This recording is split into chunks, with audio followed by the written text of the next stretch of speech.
வணக்கம் அன்பர்களே, அஸ்ட்ரோசிரி சேனல் வாயிலாக நான் உங்கள் அஸ்ட்ராலஜர் டாக்டர் சதீஷ். கும்பராசி அன்பர்களே, திருக்கணித பஞ்சாங்கத்தின்படி மார்ச் 29 சனி பெயர்ச்சி நடந்து முடிந்து விட்டது. இந்த சனி பகவான் இந்த கும்பராசி அன்பர்களுக்கு யாரு அப்படின்னா 12க்குரியவன், விரயத்தை கொடுக்கக்கூடியவன். அதே சமயத்தில் உங்க ராசி அதிபதி, லக்ன அதிபதி. ஸோ இப்போ எங்க பயிற்சி ஆகிறார் அப்படின்னா 2ஆம் இடம் என்று சொல்லக்கூடிய குடும்பஸ்தானத்துல போய் பயிற்சி ஆகிறார். இதுவரைக்கும் 7.5 சனியில ஜென்ம சனியாக இருந்து வந்த இந்த கும்பராசி அன்பர்கள் இப்ப ஜென்ம சனியிலிருந்து விடுதலை பெற்று விட்டீர்கள். அப்ப என்ன நடந்திருக்கும்? இதுவரைக்கும் மனக்குழப்பம், 2.5 வருடங்களாக மனம் சார்ந்த விஷயத்தில் மனம் நன்றாக இல்லை, மனம் சாட்டிஸ்பேக்ஷன் இல்லை, மனம் சார்ந்த பிரச்சனை இல்லை, ஒரு கன்ஃபியூஷனாக இருந்து வந்த இந்த கும்பராசி என்பர்கள் இப்போ விடுதலை பெற்று விட்டீர்கள். அப்ப என்ன நடந்தது? சந்திரன், அதாவது மனதுக்கு காரகன் என்று சொல்லக்கூடிய சந்திரன் மேல சனி பகவான் உட்கார்ந்திருந்தார். அப்போ சந்திரன், ஒளி பொருந்திய சந்திரன் மேல சனி என்கின்ற இருட்டு கிரகம் இருக்கும் போது என்னாச்சு? உங்க மனதை மறைத்தது, மனம் தெளிவில்லாமல் இருந்தது, மனதால் சில டிசிஷன் எடுக்க முடியாமல் தன்மை, அப்படி எடுக்கக்கூடிய டிசிஷன் சில தவறுதலாக ஆகிவிட்டது. அப்போ இந்த மனம் சார்ந்த விஷயத்தில் இருந்து வந்த அத்தனை பிரச்சனைகளும் விலகிவிட்டது. இப்ப 7.5 சனியில ஜென்ம சனி விலகிவிட்டது. இப்ப பாத சனி ஆயிடுச்சு. இப்ப தலை மேல இருந்து வந்த பிரச்சனைகள் எல்லாமே இப்போ கீழே கால் பாதத்துக்கு போகிவிட்டது.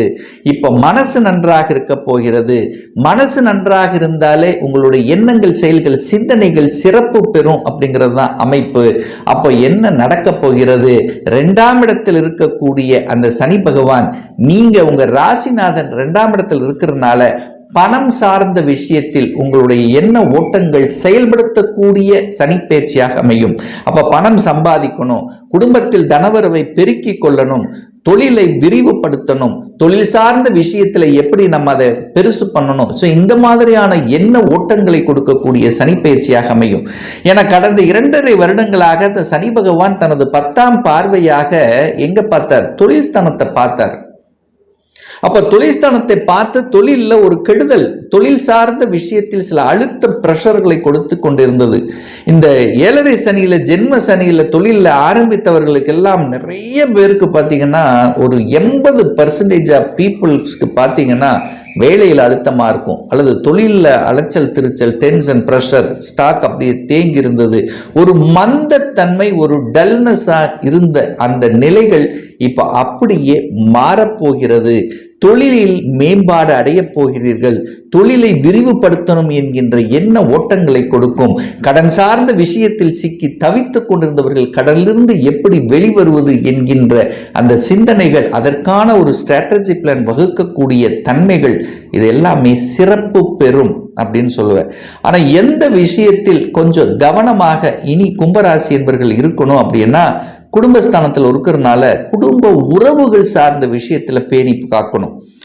உங்க குடும்ப விஷயத்துல உங்களுடைய ரகசியங்களை மற்றவர்களுக்கு சொல்லக்கூடாது.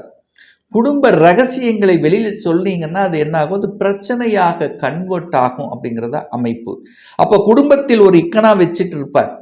அப்ப 3ஆம் நபர்களினுடைய குறுக்கீடு உங்க குடும்பத்துக்கு வராமல் நீங்கள் பார்த்து கொள்வது இந்த கும்பராசி என்பவர்களுக்கு சிறப்பு. அப்படி இல்லைன்னா என்ன ஆகும்? எதையாவது ஒரு கோல் மூட்டை கொடுத்து உங்க குடும்பத்துக்குள்ள அல்லது உங்க கணவன் மனைவிக்குள்ளேயே எதையாவது ஒரு கருத்து வேறுபாடுகள் வருவதற்கான வாய்ப்புகளை கிரியேட் பண்ணிவிடும். ஸோ அதற்கான அந்த தளத்தை நீங்கள் கொடுக்க கூடாது அப்படிங்கிறத மனதில் பதிய வைத்துக் கொள்ளுங்கள்.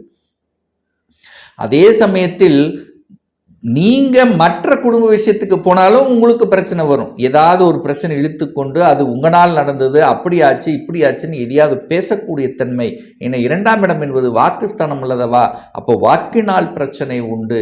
நீங்க நல்லதே பேசினாலும் நல்லதையே செய்தாலும் உங்களை எதையாவது ஒரு குறை சொல்லக்கூடிய தன்மைகளை உருவாக்கிடும்.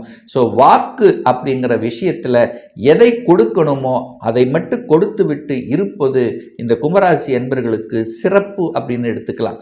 அப்ப தனஸ்தானத்துல போய் உட்கார்ந்துருக்கல்லவா, அப்ப தனத்தை கொடுப்பார். உங்களுடைய முயற்சியால, உங்களுடைய தன்னம்பிக்கையால தனம் கொடுப்பார், அதில் எந்த பிரச்சனை இல்லை. ஆனால் தனம் கையாளுகின்ற விஷயத்தில் கவனம். இன்னும் 7.5 சனி முடியல, பாத சனியில் இருக்கிறீங்க. பணத்தை என் 2ஆம் இடத்துல இருக்கார், குடும்பஸ்தானத்தில் போய் உட்கார்ந்துருக்கார், தனஸ்தானத்தில் போய் உட்கார்ந்துருக்கார். பணத்தை கையாளுகின்ற விஷயத்தில் கொஞ்சம் ஒரு தடுமாற்றத்தை கொடுக்கக்கூடிய அமைப்பு. முன்பின் தெரியாதவர்கள் சார்ந்த விஷயத்தில் கவனமாக இருக்கணும். இந்த கும்பராசி என்பர்கள் இதை ஞாபகத்தில் வைத்துக் கொள்ளுங்கள் ஆழமாக. அடுத்து இந்த சனி பகவான் 2ஆம் இடத்திலிருந்து தனது 3ஆம் பார்வையாக 4ஆம் இடமான சுகஸ்தானத்தை பார்க்கிறார். அப்போ 4ஆம் இடத்தை பார்க்கின்ற போது சுகத்தை பெருக்கிக் கொள்ளக்கூடிய ஆர்வம் உண்டு. ஏன்னா உங்க ராசி அதிபதி இல்லவா, சுகத்தை பார்க்கிறார். நேர சுகஸ்தானம், சுகத்தை, அதாவது தன்னுடைய ஹெல்த்தை சரியா பார்த்துக்கணும், அல்லது நாம ஒரு மாஸ்டர் செக்அப் பண்ணிக்கணும், ஏதாவது உள்ள இருக்குமா. ஸோ இந்த மாதிரி ஒரு ப்ரிகாஷன் எடுக்கக்கூடிய தன்மைகளை இந்த சனிப்பெயர்ச்சி நிச்சயமாக ஏற்படுத்தும். அதே சமயத்தில் அந்த சனி 4ஆம் இடத்தை பார்க்கிறார். அந்த 4ஆம் இடம் என்பது தாயை குறிக்கக்கூடிய இடம்ங்கிறதுனால தாயினுடைய ஹெல்த் விஷயத்தில் கவனமாக இருக்கணும் இந்த கும்பராசி என்பவர்கள். தாய் சார்ந்த விஷயங்கள், தாய் வர்க்கம் சார்ந்த விஷயங்கள், தாயோட இருக்கிறது, அந்த தாயோட கருத்து வேறுபாடு வருவது, இல்லை தாயை விட்டு பிரிவது, தாயை விட்டு பிரிந்து இருப்பது, இந்த மாதிரியான தன்மைகளை கொடுக்கக்கூடிய அம்சம் இருக்கிறதுனால தாயோட நல்ல ஒரு அந்நூன்யத்தோடு இருந்து கொள்வது சிறப்பு என்பதை ஞாபகத்தில் வைத்துக் கொள்ளுங்கள் இந்த கும்பராசி என்பர்கள். அதே சமயத்தில் 4ஆம் இடம் என்பது பழையது அப்படிங்கிற இடம். அப்போ நிறைய கும்பராசி என்பர்கள் ஒரு வீடு வாங்கினா ஒரு பழசை வாங்கி அதை ஆல்டர் பண்ணிக்கலாமே, ஏன் புது வீடு வாங்கணும் அப்படிங்கிற எண்ணப்பாடு கொடுக்கும். அதே சமயத்தில் வண்டி வாகனங்களை மாற்றிக்கொள்ளக்கூடிய தன்மைகளையும் உருவாக்கும். அப்போ வீட்டை விட்டு வெளியே நகரக்கூடிய தன்மை ஒரு சிலருக்கு ஏற்படுத்தும். தொழில் ரீதியாக அல்லது உத்தியோக ரீதியாக தன்னுடைய இருப்பிடத்தை விட்டு வெளியே நகரக்கூடிய வாய்ப்புகளை உருவாக்கும். ஒரு சில கும்பராசி என்பவர்களுக்கு அந்த வீட்டின் மூலமாக அனுகூலம் ஆதாயம், ஒரு வீடு கட்டிவிட்டு அதன் மூலமாக வாடகை வருமானம் வரக்கூடிய வாய்ப்புகளும் சந்தர்ப்பங்களை உருவாக்கும். அதில் எந்த மாற்று கருத்து இல்லை.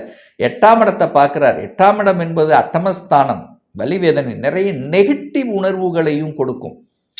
அதாவது நெகட்டிவ் எண்ணங்களை விதைக்கக்கூடிய தன்மை இருக்கு. அதனால பாசிட்டிவ் எண்ணங்களை மட்டும் வளர்த்து கொள்வது கும்பராசி என்பவர்களுக்கு சிறப்பு. அப்போ அதே சமயத்தில் வெளிநாடு, வெளி மாநிலம், அந்நிய தேசம், அந்நிய மதம், இவர்களுடைய கலந்து அவர்களோட ஒரு இணக்கத்தை ஏற்படுத்தி அவர்கள் மூலமாக அனுகூல ஆதாயம் பெறக்கூடிய அமைப்புகளையும் இந்த கும்பராசி என்பவர்களுக்கு உருவாக்கும். அதாவது ஒரு வெளிநாட்டு தொடர்புகள், வெளிநாட்டு வாணிபங்கள் சம்பந்தப்பட்ட விஷயங்கள். இங்கிருந்து நான் வெளிநாட்டில் வேலை பார்க்குறேன், எம்என்சி கம்பெனியில் வேலை பார்க்குறேன், அல்லது வெளிநாட்டில் போய் வேலை பார்க்கக்கூடிய அமைப்புகள். ஏன்னா சனி 12ஆம் அதிபதியாக இருக்கார், அவர் 8ஆம் இடத்தை பார்க்கிறார். சொந்த ஊரை விட்டு நகர்த்துவது, நகருதல் என்கின்ற அமைப்பு, இடம் மாற்றம் என்கின்ற அமைப்பு. இப்போ நிறைய கும்பராசி என்பவர்கள் மாற்றத்தை சந்திக்கக்கூடிய சனிப்பெயர்ச்சியாக அமையும். 2.5 வருஷமா திருப்தியே இல்லை, வேலையில் திருப்தி இல்லை, தொழிலில் திருப்தி இல்லை, ஒரு மாற்றத்தை செஞ்சிடலாம், மாற்றி யோசி அப்படிங்கிற தன்மையில் மாற்றத்தை திங்க் பண்ணி ஸ்ட்ராட்டஜி பிளானை வகுத்து திறம்பட செய்து வெற்றி பெறக்கூடிய ஒரு காலகட்டம் தான் இந்த சனிப்பெயர்ச்சி அப்படின்னு சொல்லுவேன். ஸோ 2.5 வருஷத்தில் இருந்த அளவு இப்போ இல்லை, இப்போ அப்படியே மாறப்போகிறது. மனசு மாறப்போகிறது, எண்ணம் மாறப்போகிறது, சிந்தனைகள் மாறப்போகிறீர்கள், தெளிவாக இருக்க போகிறீர்கள். இருட்டில் இருந்த நீங்கள் இப்போ வெளிச்சத்துக்கு வரப்போகிறீர்கள். புதிய பாதை அப்படிங்கிறது உங்களுக்கு தெளிவு பெறும். இப்படித்தான் போகணும் அப்படிங்கிற தன்மை கொடுத்திருக்கும். நிறைய அனுபவ பாடங்களை கொடுத்திருக்கும் அப்படின்னு நான் சொல்லுவேன். அப்ப இந்த கும்பராசி என்பவர்களுக்கு புத்திநாதன் சனி நிறைய பேர்த்துக்கு வரும். இந்த சனி திசை அல்லது சனி புத்தி வரும் பொழுது அதனுடைய இம்பேக்ட்ங்கிறது இருக்கும், கண்டிப்பாக இம்பேக்ட் இருக்கும். மற்றபடி மற்ற தசா நடக்கும்போது, சனியினுடைய புத்தி நடக்கும்போது இதனுடைய பெரிய இம்பேக்ட்ங்கிறது நிச்சயமாக இல்லை. சனி புத்தி நடக்குது, சனி உங்க ஜாதகத்தில் எங்க இருக்கார் அப்படின்னு பாருங்க. நல்ல தன்மையில் இருக்காரா, நல்லவர்களோடு சேர்ந்து இருக்காரா. யார் நல்லவர்? யாரு? குரு பகவான் நல்ல கிரகம், நல்லவர். சுக்கிரன் நல்லவர். சுக்கிரன் உங்களுக்கு யாரு? யோகத்தை தரக்கூடியவன், ராஜ யோகத்தை தரக்கூடியவன் சுக்கிரன். குரு யாரு? உங்களுக்கு தனத்தை கொடுக்கக்கூடியவன், லாபத்தை கொடுக்கக்கூடியவன். அப்போ அந்த சனி பகவான் குருவோடவும் சுக்கிரனோடவும் இணைந்திருந்தாலோ அல்லது குரு சுக்கிரனுடைய பார்வையில் இருந்தாலோ அந்த சனி நல்லது பண்ணும். ஒரு தனி புத்தி நடக்குதுன்னா நல்லது பண்ணும். இல்லை, அந்த சனி பகவான் ராகுவோடு சேர்ந்திருக்கார் அல்லது செவ்வாய், ராகு சனி செவ்வாய் இப்படி ஒட்டுமொத்த கிரக இணைவோடு இருந்து அந்த புத்திநாதன் செயல்படுத்தி கொண்டிருந்தால் கண்டிப்பாக அழுத்தம் பிரஷர் இருக்கும், நல்லா இருக்காது, தொழில் நல்லா இருக்காது, மனம் பாதிக்கப்படக்கூடிய தன்மை, திருப்தி இல்லாத தன்மை உருவாக்கும். இப்படித்தான் நீங்க புரிஞ்சு கொள்ள வேண்டும். ஸோ ஆக மொத்தம் பார்க்கும் பொழுது இந்த சனி பெயர்ச்சி உங்க ராசிநாதன் தனஸ்தானத்துக்கு போகிறார்.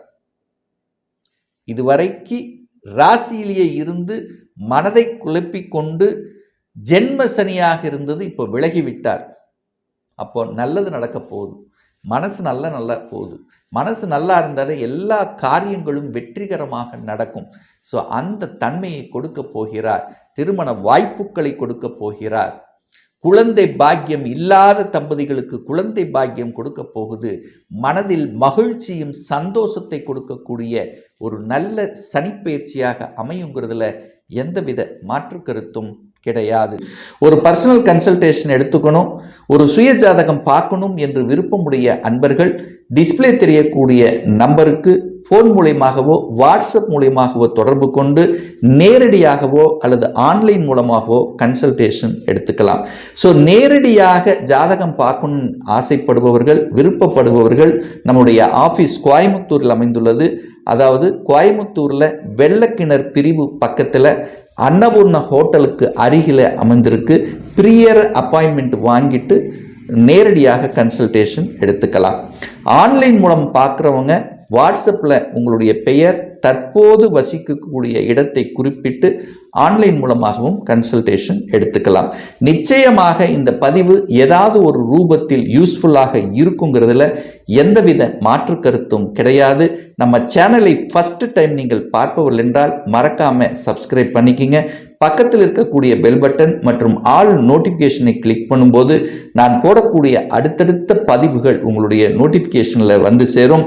இந்த ராசி நட்சத்திர நேயர்கள் அனைவரும் வாழ்க வளர்க வளம் பெறுக என்று எனது வாழ்த்தினை தெரிவித்துக் கொண்டு விடைபெறுகிறேன். நன்றி, வணக்கம், வாழ்த்துக்கள்.